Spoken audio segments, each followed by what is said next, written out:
Hey, you know what? At least I don't just one shot everything now. That's a slight plus. I only had to get to like level 43. All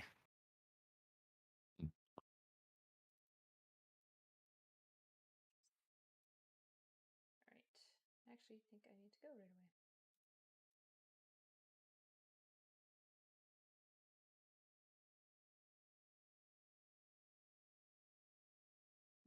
Okay.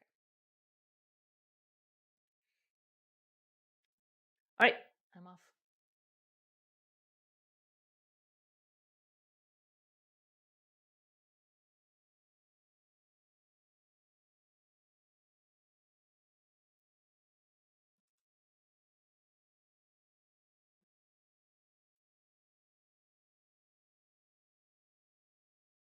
Gotta catch 'em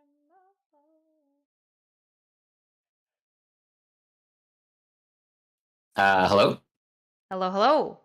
Uh, Hopefully you're able to hear me I can hear and you hopefully just fine. soon see me. Perfect. Do you mind if I don't do camera? I just got a lot going on my end. No, that is totally up to you. Perfect. How you doing today? Your mic I'm sounds a little funky. You sound a little robotic. I'm not sure if do that's on my I? end or yours, but So far the people, well, the small amount of people that have in chat have not told me that, or maybe I don't know. Um, is it totally different than how I usually sound? I might just be naturally yeah. robotic. No idea. No, no. It's a little bit clippy. Definitely sounds off. I'm not sure what's Okay, going on. 1 second. I'm going to check my mic settings. Apologies for that. No worries.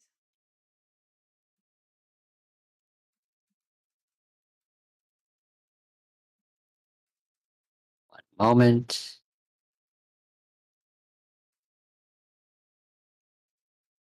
Okay, how is it any better now? Way better. Way Oh, better. That fixed I it. think I think I had the wrong microphone. Yeah, I was wondering if it was your webcam mic. Thank you very much for letting me know. Yeah. Your Uh, darn chat wasn't letting you know. They were letting you down. no, yeah, well, You're what do you probably expect, streaming right? with your proper mic and Yeah, well, at least I Discord. hope so, or rather, for all I know, I've been doing this the whole time, and this is just, like, the natural baseline that I've established with chat. How long have you been live? Literally, like, 10 minutes? Oh, okay. Yeah, Nothing so not crazy. that long. Are you live al alright, I'm assuming you're not live, I am 'cause live. no. I am live. Oh, okay, Yeah, fair enough. that's good. One You're planning to have a stream chat, right? Now I'm panicking. Right? Well, not me. I don't know. Like some people, I've certainly had conversations where it's just like one person streaming, or like I've definitely gone on to some panels where I don't stream it. Yeah, that's true. That's fair. How you doing? But yeah, I'm doing well. I had a workout, so it's been a pretty busy day so far. I had a workout stream, like literally like an hour and a half ago, that I wrapped up, and then I rushed home, uh, tried to eat something small for a snack, and then that was it. Went live. Okay. How about yourself? I've just been it's the Archeage fresh launch today. So we've just been my Discord really wanted to find like a community game and I love this game and it's a fresh start. So this is a game have you ever heard of Archeage?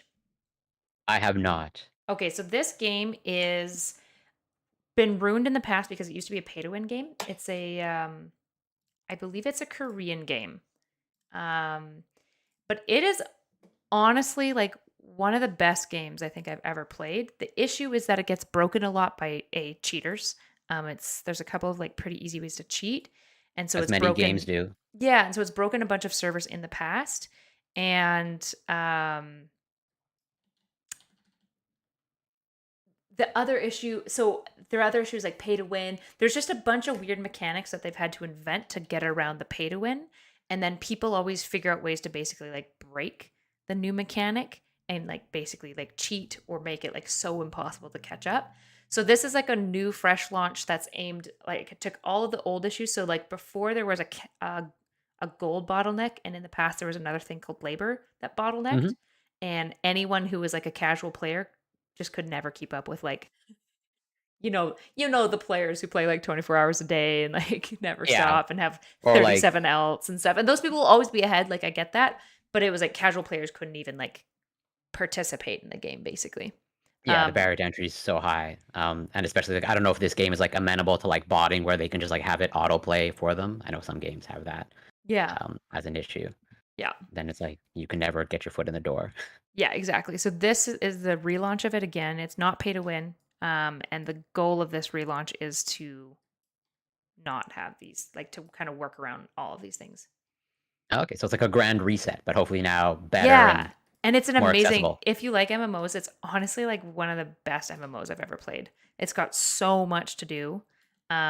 There's tons of like, there's an economy, there's tons of markets, there's dungeons, there's like bosses everywhere. There's PvP, there's PvE. You can get a house. Like, there's just, it's honestly like, it's the best MMO I've ever played. It's just a little bit easy to bust. So we're hoping that this relaunch won't be too busted.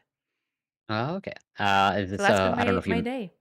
I don't know if you've mentioned it, but is it a free game? I think it's a subscription. Yeah, it's a subscription game. I think it's Oh fifty yeah, I think you dollars or sort of alluded something. to that. Yeah, Yeah, that makes sense. yeah. So yeah, that's what I've been doing today.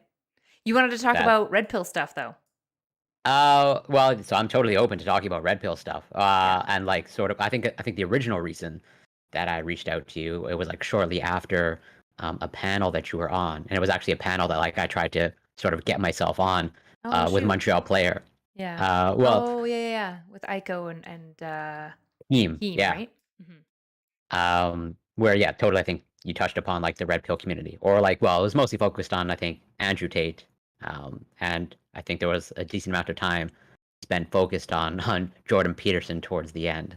Yeah. Um, Everyone that was like loves the was super PP. interesting. Yeah. Uh, where I think there's like uh, I think there's a potentially point of contention there, or like I'm mostly interested like how you analyze or understand Jordan Peterson. Um, Mm. versus maybe how I understand. Uh, because Okay. I think there's potentially pretty clear disagreement. Since I think towards the end, if I remember correctly, you were like, I think the main crux of your argument was like, well, when it comes to like men's issues and overall like healthy masculinity, Jordan Peterson was like a pretty decent sort of figurehead in the movement because they were just like all about, I guess, cleaning your room and like taking responsibility, etc., etc. Uh, Yeah. at least that's what I understood. If I got that wrong, feel free to correct me. Uh, compare. I think he's like definitely like a better option for sure than Andrew Tate. Um, That yeah, I would agree with. Yeah. yeah. So that would be kind of my first one. Is he's better than Andrew Tate, obviously, and it seems like that's even like a bit of a spicy take, which was surprising. Um, do I think he's perfect? No, I because like one of my biggest criticisms of him is going to be that essentially he leans a little bit too much into like the old traditional like paradigm we have of like understanding the world. Um and in this old paradigm I think is like harmful to people. There's lots of good about it, but there's certain things that are like really toxic. I agree. Yeah. And so there's certain elements about his message that I would say like I would disagree with, but I don't know how we don't see Jordan Peterson as an obvious like I would say for the most part for young men, to be clear, when I'm talking Jordan Peterson, I'm talking pre-2020 Jordan Peterson. I And don't know here's what the what. fuck he's been going up Well, to. I'm actually it's embarrassing. I feel sad. Every time I see him talk, I just feel disappointed. Like like if you have some level of respect for somebody and then they just become a piece of shit. That's how I feel. Where I was like, you know what, you weren't but all that yeah, a bad. little. I respected you. You're a foremost like you're an impressive researcher, and now I'm embarrassed, basically. Yeah, some maybe like some sense of betrayal of like a fall from grace, I guess, so to speak. And betrayal of his Um, own virtues, I would say. So like it's a little bit worse than that. Like I feel particularly frustrated because I think he's like going against some of the ideas he himself espoused as being like good and virtuous. uh, yeah, and I guess that might be also a point of contention, not contention, but like I think I understand your perspective in terms of like I would agree with you. past his. Well, you characterize that as a brain injury, right? And like, I don't think he would say that, right? But at least from some people's perspective, it's like there's some sort of shift that has occurred. But I don't think Jordan Peterson would say any changes occurred. At least as far as I can tell. Um, but I think there's technically like no reason to think that he has a brain injury specifically, unless he has said that explicitly. It's just like he's clearly gone through, some sort of medical intervention for his addiction, and that might have affected his cognitive abilities. But and I can totally see sort of a tone shift. But I just see that in my mind of like sort of a natural evolution towards like where he started, sort of like not that I see him as a villain, but like this is just like the natural villain arc that I sort of have observed since the beginning, since like the whole Bill C-16 stuff. Where I have a hard time. I have a hard time seeing that. So I like went digging through and I looked at like a lot of his old stuff, even around like trans stuff and whatnot. And he like pretty consistently, for example, like when he was sitting with another trans advocate, they were like, "Well, what pronoun would you use for her?" And he was like, "Her," like she, her. That's fine.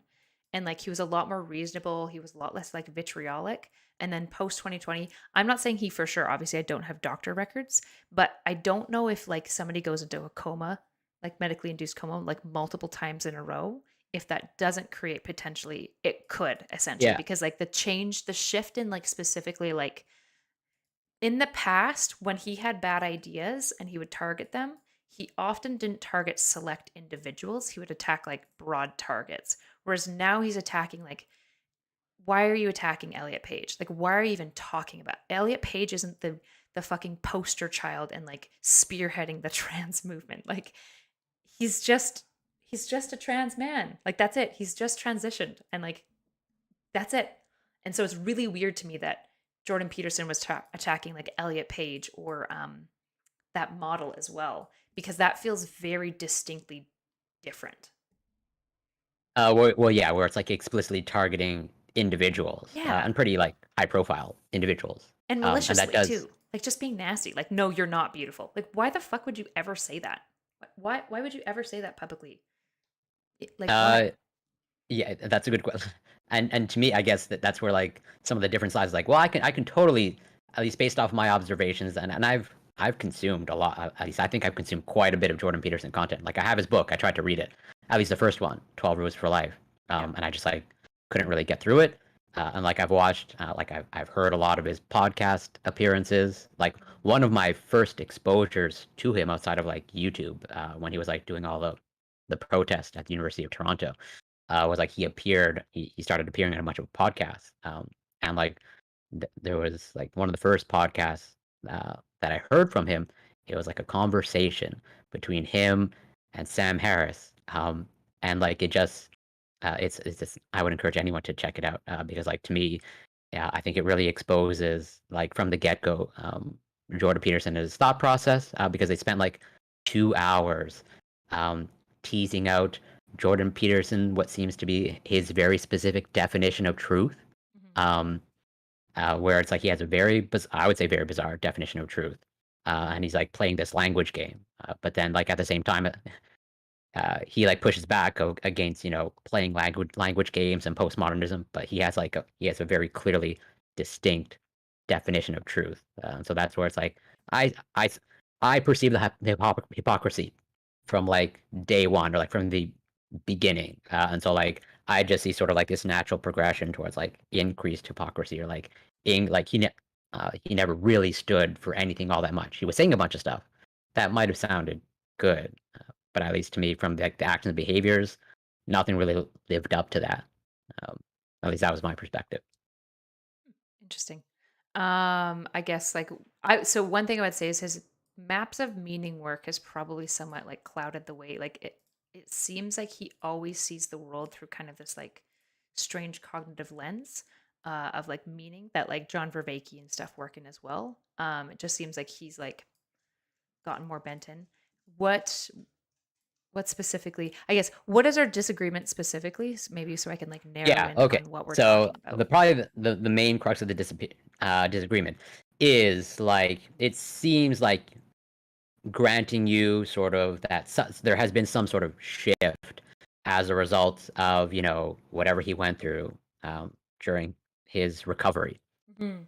Uh, that like yeah, you pretty much seem to be of the opinion that pre that event, Jordan Peterson, he was like okay on that his content is like good content specifically for men, and that it's actually helpful to them. As in, like it seems like when you talk about uh, male role models, it seems like you might would recommend him, let's say pre 2020 as like a good role model.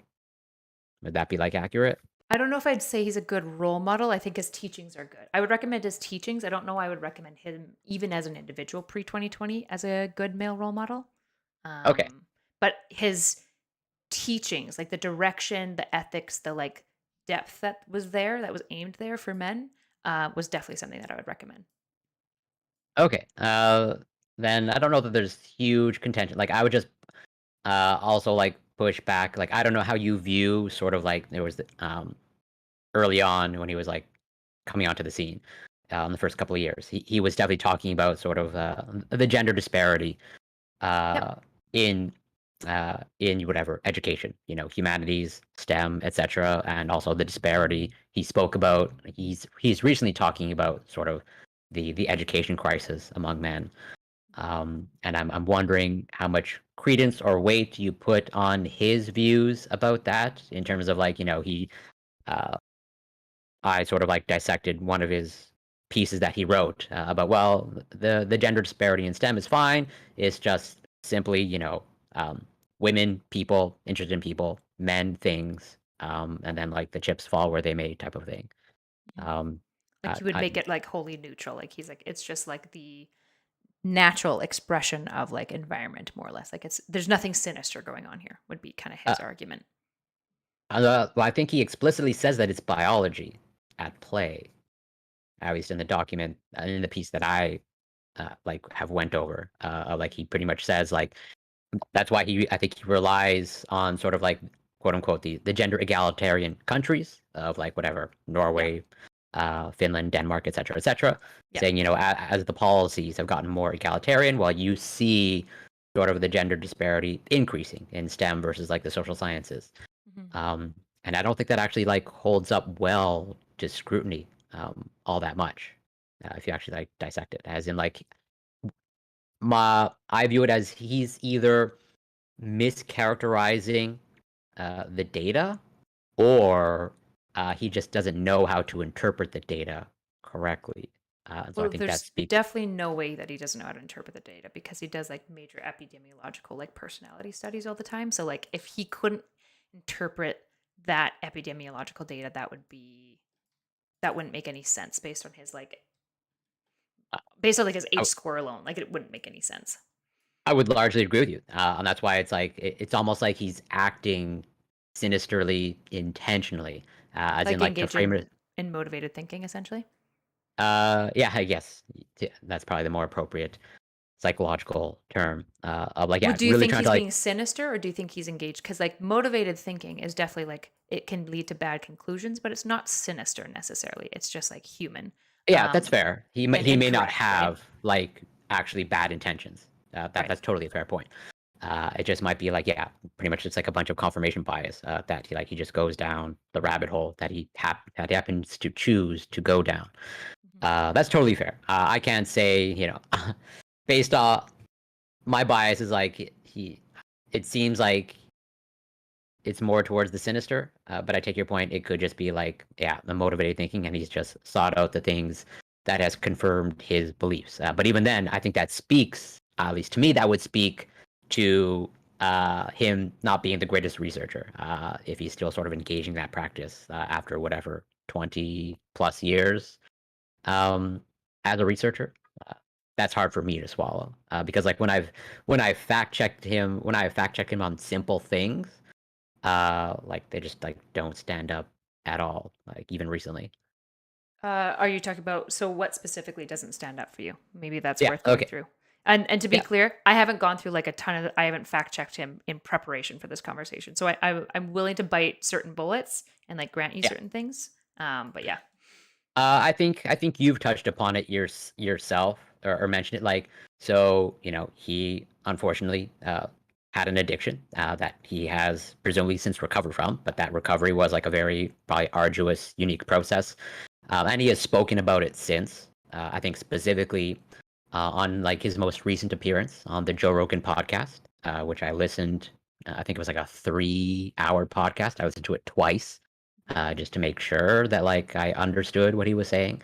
But there's a point in the podcast where he says like or he alludes to the fact that he became addicted, physically addicted to benzodiazepines because he essentially didn't know better. As in, he wasn't really fully aware that they're addictive, and he frames it as like, okay, well, it's only recently that we've known that these compounds, benzodiazepines, are addicted, and that like we actually started giving them out to people like before that, as in like we started rolling them out, started using them, and then like only like 10, 20 years later did we like find out that these are actually like addictive and potentially harmful substances. That appears to be like explicitly not true. So that's really interesting. I'm willing to believe that it's not true, but even when I was going through like my psychopathology and pharmacology, that was also what I was taught is that benzos dominantly just don't seem to have the addictive properties that like barbiturates do. So it's possible that that is an incorrect information, and this is the issue with like if I graduated 2018 from my undergrad. I probably took my psychopharmacology in like 2016, but we know that some of the textbooks that they use are oftentimes like 10 to 15 years older.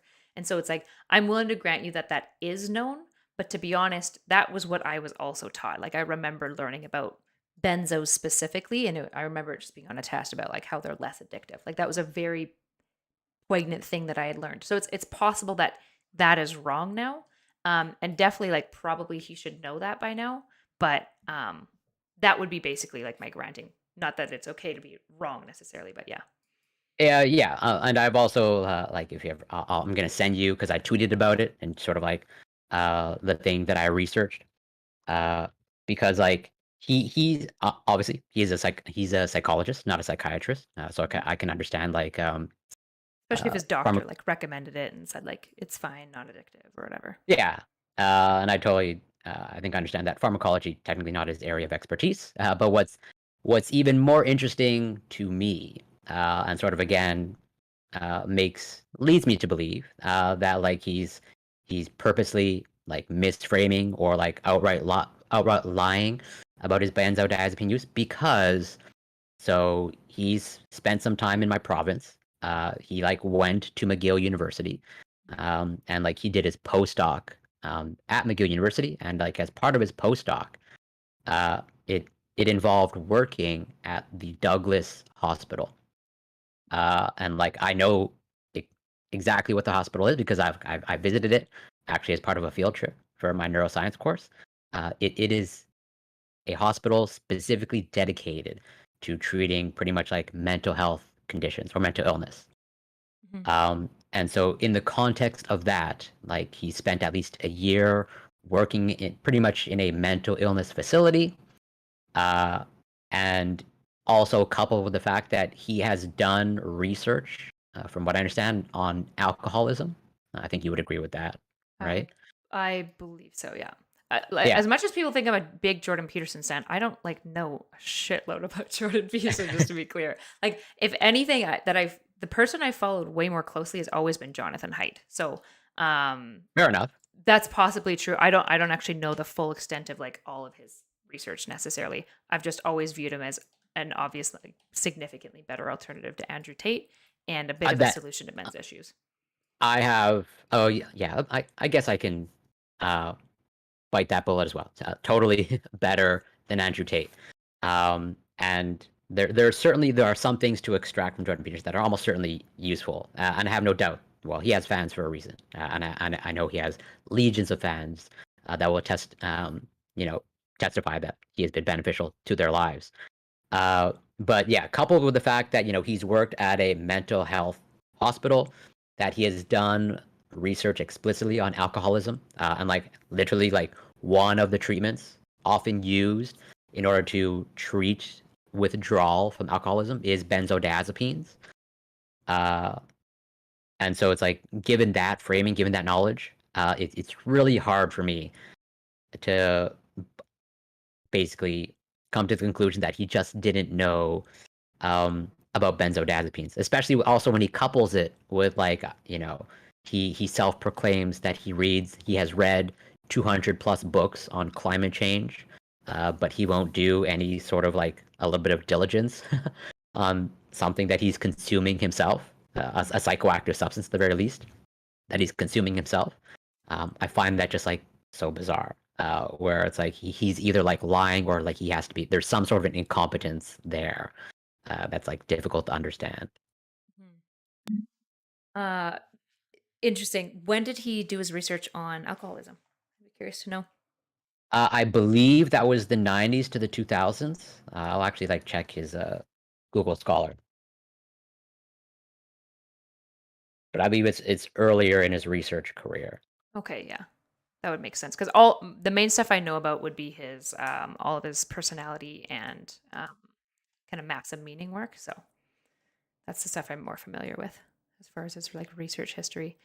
When so I'd be curious to know, based on the studies, do you know where the idea came from? So this might be interesting for, since you're saying like benzos are have been known for years. So that means that I've been this is the frustrating part, right? Getting an education. That means that the information I learned at school was also incorrect. So, or outdated at least.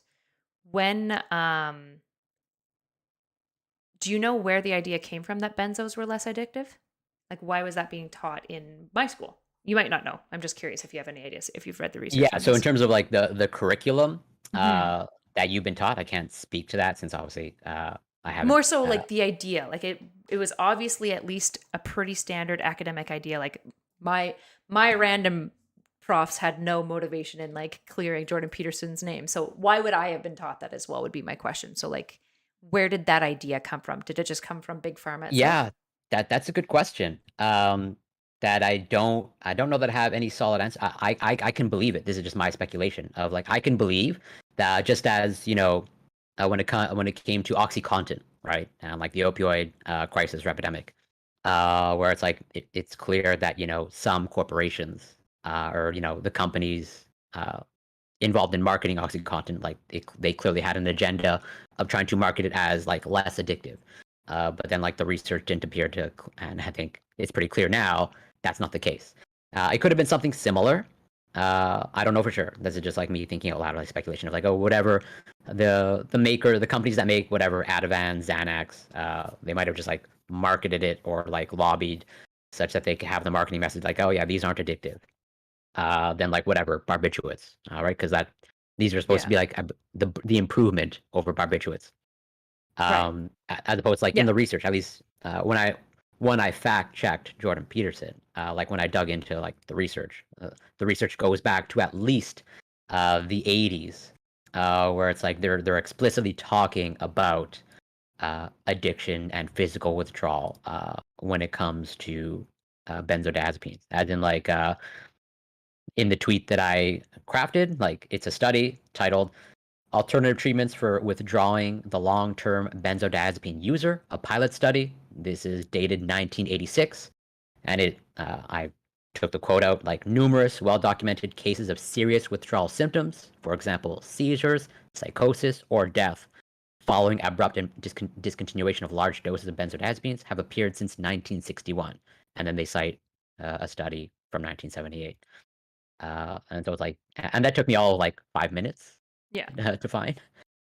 Mm. And so I can totally see how there's might be a discrepancy or like a disconnect between like what's said in the research and gets marketed from That like are like whatever. camps, right? Like so typically when you get like so like one issue that like academics I'm sure will come across is they'll be taught by a professor who like falls into one camp of like research or theory on an idea, right? So like a classic example would be like ADHD. There's kind of like two really dominant clear camps when it comes to like ADHD research. Hmm. And depending on who you're getting taught by, you're going to hear one camp or the other.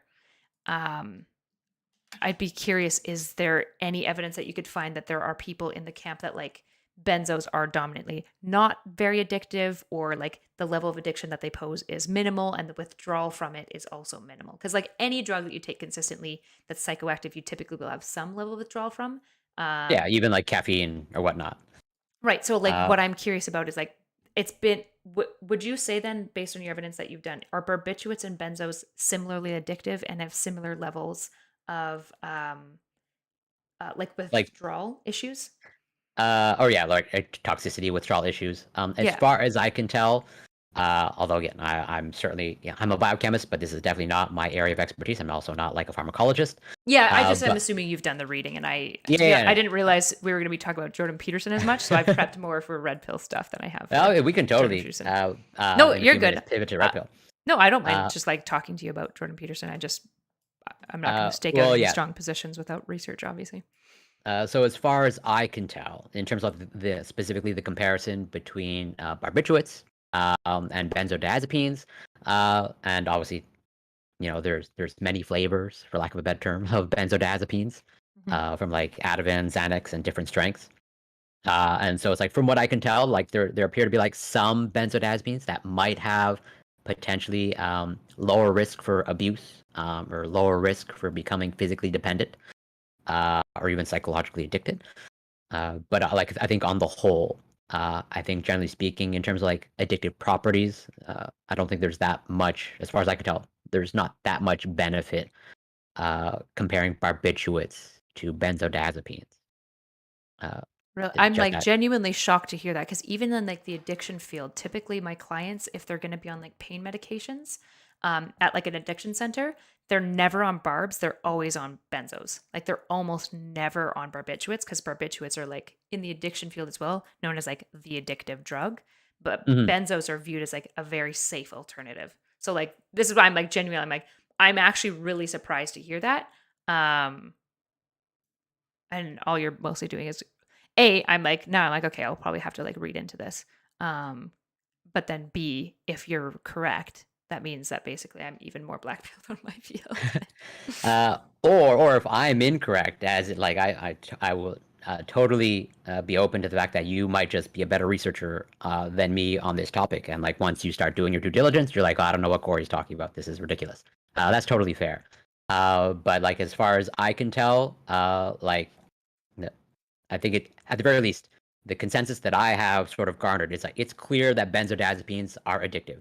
Both you can develop a physical dependence, and you can totally develop a psychological addiction.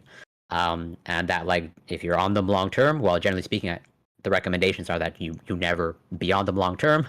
But like if you are, like you need to have like you need to come off them in a controlled fashion. I think a somewhat similar argument or analogy can be made between like opioids, and you probably are more familiar when it comes to like addiction or like treating addiction. Like there's methadone treatment, and like very often those who are suffering from opioid addiction very often get switched over to methadone because it has a longer half life.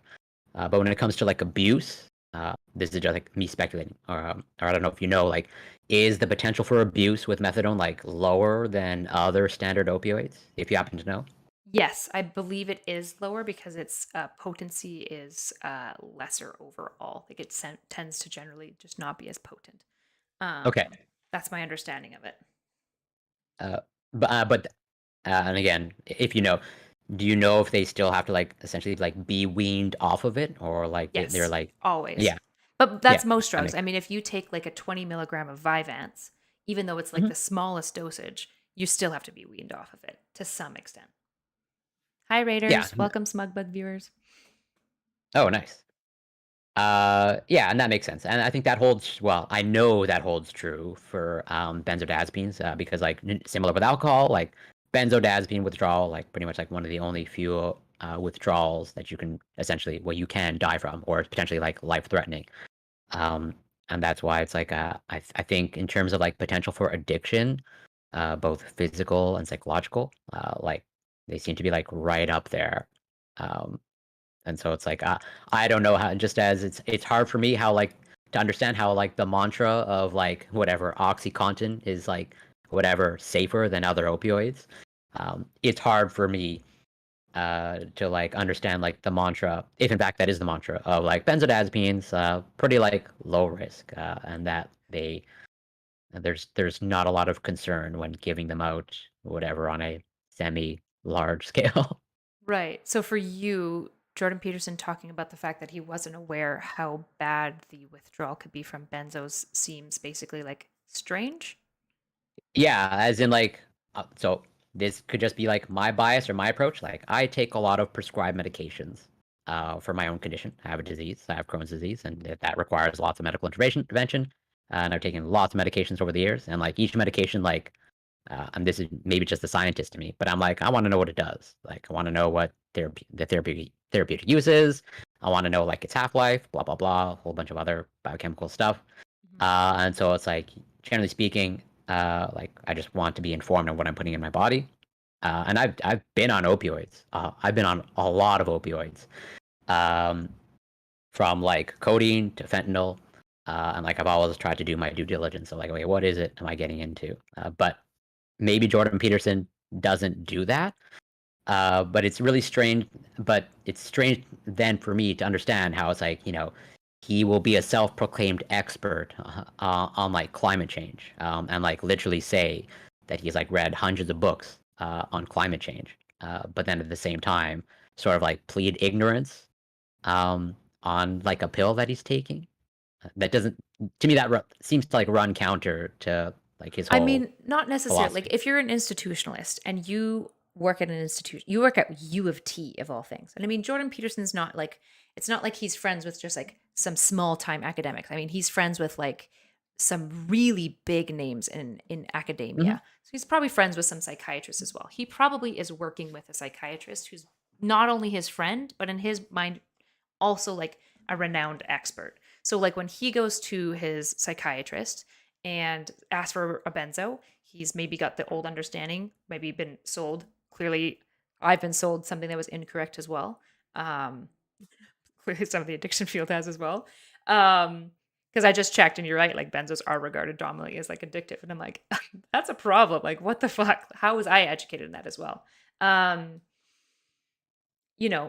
it's very possible for you to read 200 books on climate change and feel very confident in climate change, giving you the benefit of the doubt, and also give the benefit of the doubt to your psychiatrist and your previous learning and not realize, especially the type of withdrawal he had from benzodiazepines is an exceedingly rare withdrawal. Like he didn't just have a normal withdrawal, he had Yeah. akathisia, which is like it is known with benzo withdrawal, but it's like basically unheard of. Like there's like a couple of case studies of benzodiazepine withdrawal causing akathisia. So like to me, when I've listened to him talk about his withdrawal and him kind of pleading ignorance, it's more pleading ignorance to like, I didn't realize that the withdrawal, that there was this really rare, unique side effect that I'd never heard of. And I'm like, that seems actually kind of reasonable to me. Like most people wouldn't be aware of this. And if it's not your specialty, and if your psychiatrist says that the drug is safe to take and that the withdrawal is going to be the standard of what you would expect, then I wouldn't be worried about it.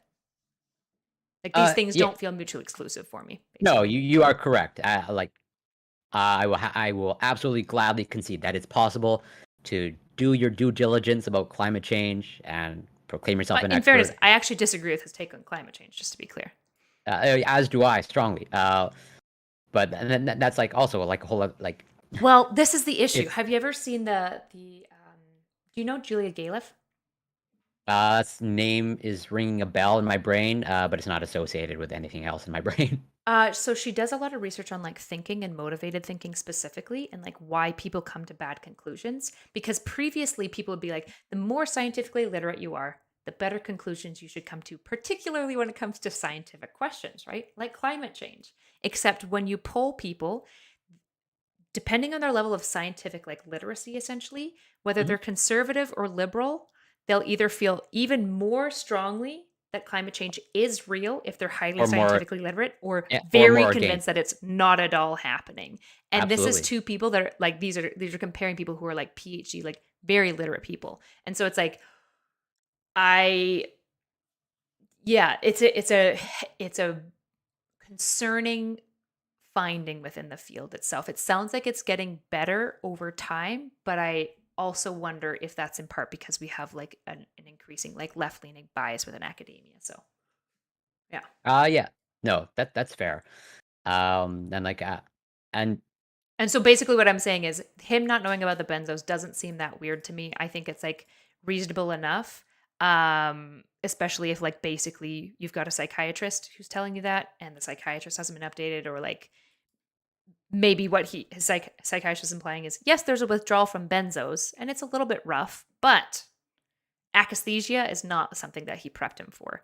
I didn't watch the clip you were watching, so I don't know whether Jordan Peterson was talking about his akathisia that was unexpected, or he didn't expect to get addicted at all. Like he was shocked that he got addicted, or like had yeah, withdrawal no, he symptoms at doesn't all. mention that specific symptom during Okay. withdrawal. He just pretty much like frames it of like, I didn't really know that they were addictive, and it seems like it's only been recently uncovered that they're addictive, and that there's That's so potentially. weird because if you watch his original video where he talks about, I haven't seen the Joe Rogan thing, so I don't know. I basically have fully stopped watching him since January. I watched like a bit of his stuff since he came back being sick. I was like, hopefully he's not trash. And then I was like, I'm not loving it. And I haven't watched any of his stuff since because I just like, I don't, yeah, like I said, I don't like post Yeah, 2020. no, that's totally Um, fair. but what I remember him mentioning specifically is that he was aware of obviously like the risk of addiction or whatever, but he had no idea about this akathisia symptom. Yeah, and I totally also take your point that specific symptom does appear to be rare, and like also like his unique experience. Well, his experience with withdrawal, like what I think was fairly unique, or dramatic, and like it may have affected him cognitively. But even so, it seems like in your mind, it's pretty clear there's some sort of cognitive thing happening, or some event that has happened cognitively with him that has like affected his behavior and actions. Is that like a fair assessment? Sorry, restate that again. As in, like it seems like you've come to the conclusion that as a result of his withdrawal experience and like pretty much like going through an induced coma, potentially more than once, that like this has explicitly like sort of affected him like cognitively, psychologically, or like some level of the brain. I'm suspicious of it as it has. There's a basically I'm trying to figure out like why basically he's like become what it is. It could just be simply vitriol. He just has become so hateful of the left that he's basically like fallen into the arms of the right. And in that case, I would be super disappointed in him. And that's just like, um, yeah, that's just disappointing, especially not just falling into the arms of the right. I think that's human, but specifically how vitriolic he's fallen into it specifically, right? Like watching him attack the swimsuit model, I was like, ooh, like I was really unimpressed with that. And then seeing him constantly, even to this day, when he talks about Elliot Page, he'll say, you know, he, she, they, constantly, just like constantly, constantly. It's so obnoxious. Yeah, then it appears to have like ramped, at least to my eye, like Oh, by the ramped way, up you sort are of like. so-so's talking to me. I know you're watching my chat. You are so-so is like a regular like schizo hater of mine who calls me worm woman. He's not talking about me. He's talking about, well, he maybe is also talking about you, but he's just like schizo and gonna get banned soon. So it's not about you. E- Sorry. I just Even if it was I was about getting me, distracted. That's why when you asked me the question, I was distracted because I was like checking on my chat. And I was like, oh my gosh, okay. So it's probably either both of I'm just us. entertained by it, but you choose to do whatever you want with that. But like, yeah, Yeah, that's I so interesting. messaged one of my mods to deal with it. So Well then, yeah, I don't think there's any huge contention. Then I don't think there ever was huge contention. It's just like so through the lens of like, or rather comparing Jordan Peterson to like Fresh and Fit, right? In terms of like these, this figurehead Jordan Peterson, largely appeals, I think, to men. And Fresh and Fit, I think you would agree, although you're probably way more informed on that community than I am, or way more immersed in it. But like, so, you know, why are you against, or it seems like you push back heavily on the Fresh and Fit community or like the narrative that they generate. And I'm curious then, like, why do you push back like so strongly against it, or like what do you see as like what they're from doing Fresh as and Fit. harmful? Yeah. Specifically, I think they're creating more of this. So I think that there's a, I don't know how long, but I think that the current dating market, particularly for young people, is basically a cesspool for people traumatizing and harming each other in mass, basically. I think we're incredibly irresponsible around our dating market, especially particularly with young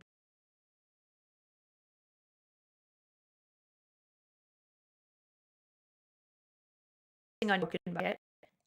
Not broken, but at least like hurt that they say, fuck this shit. And then they start dating differently. And then typically they're going to start dating older people. And as somebody who's like been in the dating scene as a younger person, but also like all of my close friends are in the dating market like now, there's a massive shift in what dates and like courtship essentially look like at like 20 to 21 versus like 28, 29.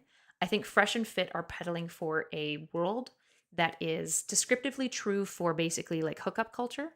And the issue is, I think hookup culture is just basically doing damage. I think it's a horrible culture. And I think they are creating the circumstances that perpetuate the issue both for men and for women.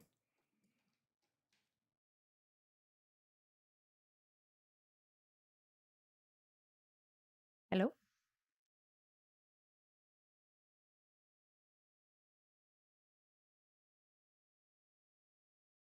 Chad, did I win?